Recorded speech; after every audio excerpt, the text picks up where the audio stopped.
Hello all, welcome to Genius channel. We'll discuss the remaining questions from NDA to physics.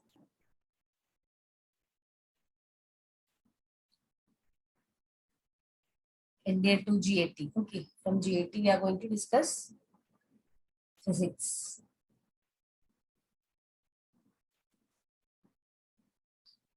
Okay, so remaining questions you are seeing. So see the question number 140. Question number 140. A tennis ball is thrown in the vertically upward direction and the ball attains a maximum height of 20 meters. The ball was thrown approximately with an upward velocity of 80 meter per second, 12 meter per second, 16 meter per second, 20 meter per second. So what is the correct answer? Okay. So this is a very direct question, isn't it? So a tennis ball is thrown vertically upward direction, isn't it? Vertically upward direction. Okay. And the ball attains maximum height. Okay. So if you are going for the equation V square is equal to U square plus 2AS, where V is final velocity, U is initial velocity, A is acceleration, S is distance. Okay. So here the ball is thrown upward and it reaches a maximum height of 20 meters, isn't it? So S, here it is H. Okay. Now it is drawn upward. So acceleration is what? Acceleration is minus G. G is acceleration due to gravity. Because something is thrown upward means the acceleration that is acting will be acceleration due to gravity. So A is equal to minus G. So how can you rewrite? Also one more thing, when it reaches maximum height, its final velocity is equal to 0. We are throwing some initial velocity. When it reaches maximum height, its final velocity is equal to 0. So U is 0 is equal to U square minus 2GH. That will be the equation. So from this you can write U square is equal to 2GH. And this H is given. What is that? It's what they have given. They have given maximum height as 20 meters, isn't it? So U square is equal to 2 into G. I am taking it. Actually, the G is what? 9.8 meter per second square. So here I am taking it as 10 into H. What is H? H is 20. So what you get? You get 400.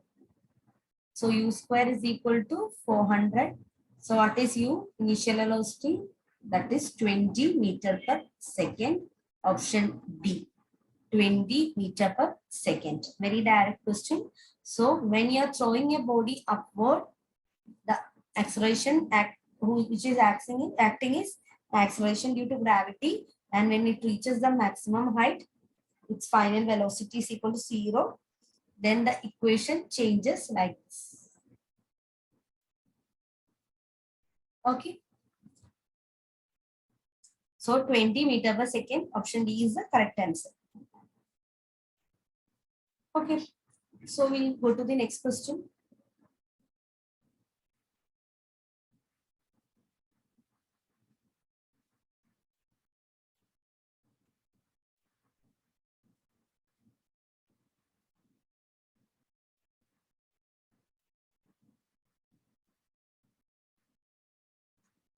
Okay. Question number 141. Question number 141. An object of mass 200 grams. An object of mass 200 grams possesses 100 joule kinetic energy. The object must be moving with a speed of. That is also a direct question. An object of mass 2000 grams, isn't it? So mass is given as 2000 grams, which is equal to 2 kilograms, isn't it? Now, its kinetic energy they have given as 100 joule. We know the equation for kinetic energy. What is that? Kinetic energy is equal to half mv square. That is given as 100 joule. So very direct question. So half m is 2, isn't it? V velocity is what we have to find out. V square is equal to 100. So just solve this. V square is equal to 100. So V is equal to 10 meter per second.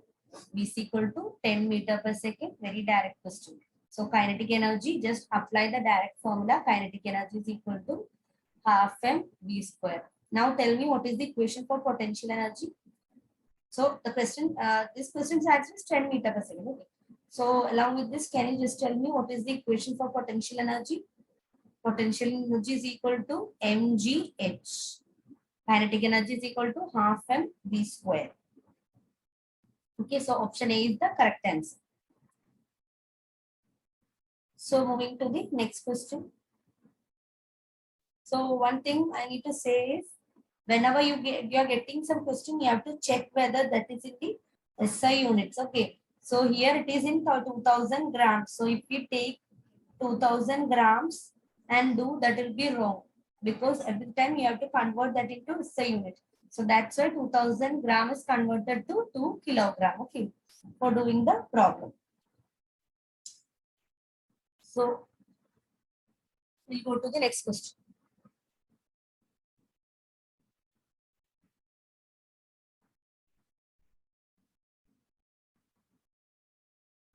Next physics question, that is question number 145. Question number 145.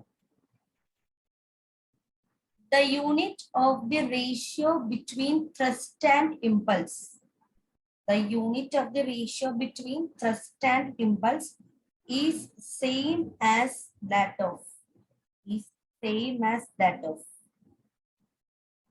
Okay, can you just check what is that? So for doing this, we need what? We need to know what is, first of all, what is thrust, what is impulse. Okay, so thrust is nothing but pressure divided by, force divided by area, isn't it? Pressure is nothing but force divided by area. Okay. Now, what you need? Impulse, isn't it? Impulse. What is impulse? Impulse is force into delta T, isn't it? Force into delta T.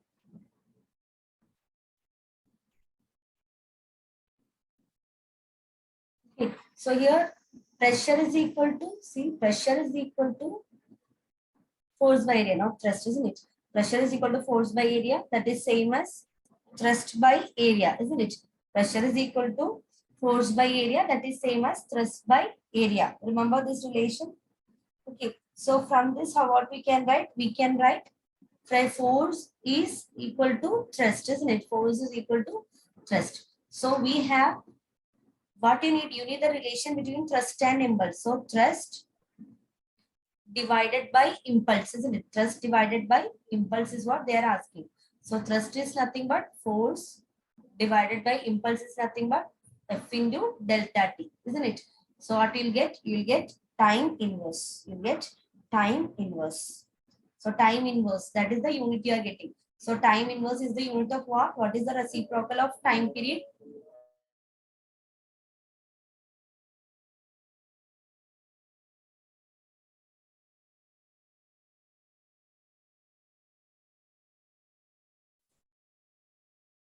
So the time inverse is the unit of frequency, isn't it? Because we know frequency is what? Frequency is 1 by time period, isn't it? So we can write 1 by time period, isn't it? So unit of frequency you can write as time inverse. Okay. So here they are asking what is the ratio between thrust and impulse. What unit you will get? So answer is unit is frequency. Frequency. Unit of frequency is what you are getting. So only you need to know the equation of thrust and equation of impulse. Substitute that, you will be getting the answer. So moving to the next question. Question number 146. Which one of the following figures correctly shows the path of ray of light through a glass prism? So which figure is correct? That is what you have to check. So this is a glass prism. This is a glass prism. So then first of all, we'll do the normal to these surfaces. So this is the normal to this surface. And if I take this surface, normal will be like this, isn't it? So these are the two normals. Okay. So normal to, second, I'll draw again. Normal to this surface and normal to this surface. Okay. So now with respect to normal, we can see how a ray enters, what happens if a ray is entering, isn't it? So first of all, if a ray is entering like this, what happens? It is entering from rarer medium to denser medium, isn't it? Glass is obviously denser medium than air. So here it is air. So this is rarer medium. So when it enters from rarer medium to denser medium, it will bend towards the normal, Okay, it will bend towards the normal. Now what happens? Now the light is going from denser medium to rarer medium, isn't it? Denser medium to rarer medium. So if I am drawing the normal at this point, this is the normal, isn't it? Normal at this point means this will be the normal. Okay, so then what happens? It is moving from denser to rarer. Okay, so it will bend away from the normal. So I'll mark with another color. It will bend away from the normal. Okay, so now see which is the correct one. So obviously this is not, because here refraction should happen. So that means it should bend. Here also refraction has not happened. That is also wrong. Here refraction is happening here, but refraction is not happening here. So that is also wrong. So answer is option A. So whenever it reaches separation of surfaces, it should undergo refraction, isn't it? Whenever it reaches the surface of separation, it should have refraction. Okay, so refraction itself is bending of light rays when it travels from one medium to another. So here, see, it is bending at this point. Then here, it is again bending at this point. Okay, so option A is the correct one. Okay, now to answer this question, you have to know two things. When light rays travels from rarer to denser medium, it bends towards the normal. When it is traveling from denser to rarer medium, it bends away from the normal. Light rays bend away from the normal. Okay, so those two things you have to remember. So answer is option A. Correct figure is option T. Okay.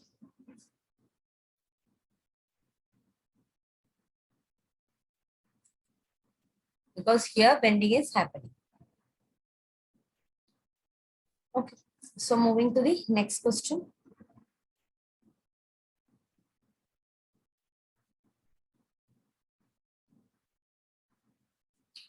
Question number 147. Question number 147. When a light beam falls on a triangular glass prism, a band of colors is obtained. Which one of the following statements is correct in this regard? Okay. So what experiment they are saying? Light beam falls on a triangular glass prism. Light beam falls on a triangular glass prism and you are obtaining a band of colors. Okay. Then they have given some observations. So before reading this, what phenomenon they are trying to explain? That is nothing but dispersion, isn't it? Dispersion. So a light ray is falling on glass prism. What happens? Dispersion happens, isn't it? Light rays split.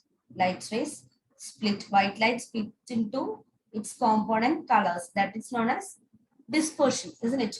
Dispersion. Okay, so 7 colors we will be obtaining. Violet, indigo, blue, green, yellow, orange, red. Vibgyor, isn't it? So which is bending more? Violet, Violet is bending more. Red is bending least. Bending least. Okay. Now let's see. So one more thing I have to say. Which is having more wavelength? Red is having more wavelength, lambda. Violet is having less wavelength. Okay. Now read the statements. Red light bends the most as the refractive index of glass for red light is greatest. So that is wrong because red does not bend most. Red is bending least. Red light bends the most as soon as refractive index. So as the refractive index of glass for red light is lowest. So that is also wrong. Violet bends the most. So there are two options with violet bends the most. Okay. Violet bends the most as the refractive index of glass for violet light is greatest. Violet light bends the most as the refractive index of glass for violet is lowest. So when does bending happens? When does more bending happens? When the refractive index is greatest or when the refractive index is lowest. When do that happens?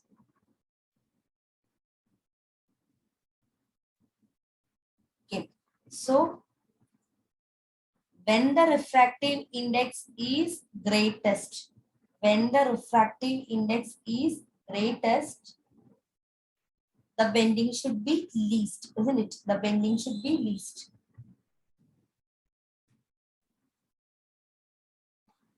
So when the refractive index is greatest, what happens? The violet light should bend the most. So the answer is option C. Answer is option C. That is violet light bends the most as the refractive index of the glass for violet light is the greatest. Okay. So answer is option C. So moving to the next question.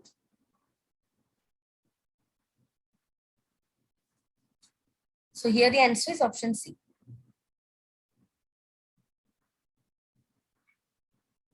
Question number 148. Question number 148. Image of an object formed by a plane mirror is.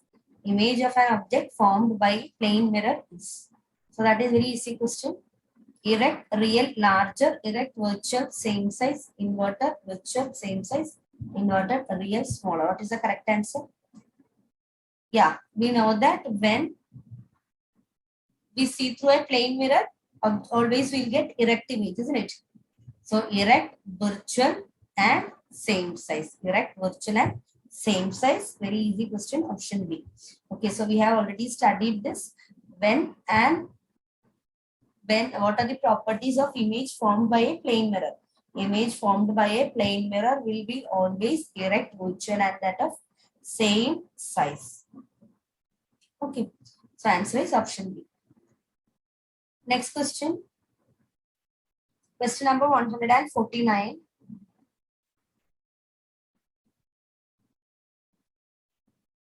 Question number 149.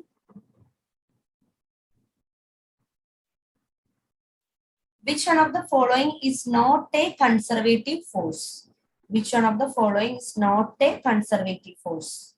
Frictional force, electric force, gravitational force, spring force. Okay. So tell me which is the conservative force? So which is not a conservative force? They're asking which is not a conservative force. So electric force, that is conservative. Gravitational force is conservative. Spring force is conservative. So the force that is not conservative is frictional force. Frictional force is the force that is not conservative. Next question. Question number 150. Question number 150. A negative work is done when an applied force and corresponding displacement are. A negative work is done when an applied force and corresponding displacement S are. So tell me. See, we know that W is equal to F dot S, or it is Fs cos theta. Fs cos theta. W is equal to Fs cos theta. So when cos theta is equal to -1, that is when theta is equal to 180 degree, what you get? We'll get what? We'll get W is equal to minus Fs, because cos theta is equal to -1. That is when theta is equal to 180 degree. So force and displacement are having an angle between them as 180 degree. 180 degree means anti-parallel. Anti-parallel, like this. So when force and displacement are anti-parallel, that means the angle between them is 180 degree. In that case, we can say what? We can say force and displacement are anti-parallel. In that case, work is negative. Work is negative. Okay, so the answer is anti-parallel. Now, see the other options also. Perpendicular. When it is perpendicular, what is the condition? That means F dot S. What is equal to F dot S? That is F S cos 90, isn't it? So it is cos 90 0. So when they are perpendicular, work is equal to 0. Then when F and S are in same direction, W is equal to Fs cos 0. When they are in same direction, so it is Fs. So maximum positive work done. Here work is 0, here it is positive, then negative. When theta is equal to 180 degree, that is when it is anti-parallel to each other. Anti-parallel to each other. So thank you all. See you in another video. Thank you so much.